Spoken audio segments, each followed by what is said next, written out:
ये भौजी के फागुन को महीना आइल बा हो तो ये देवरा कुछ कहे चाहत बा। हाँ तो का कहे चाहत बा? तो सुना का कहत बा ये देवर तोरा। बोला। तो भौजी देई तो का हो भौजी देई तो है फागुन भर सागुन हो पिपरिया के अमर गुन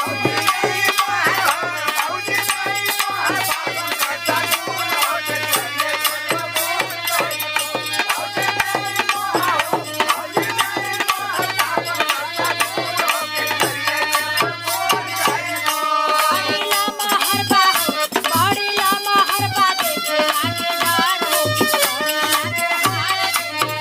बड़ीला महर देखे।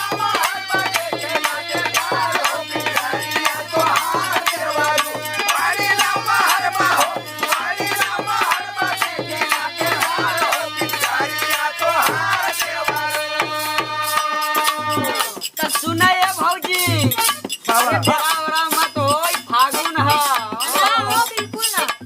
हाँ ते फागुन में जाने लूना कि देवरन के आधा होला। तो सुना तो चर्चा ये कर चारू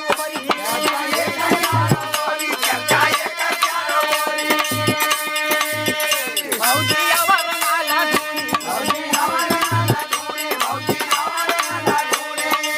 सुनत हो तो चर्चा ये कर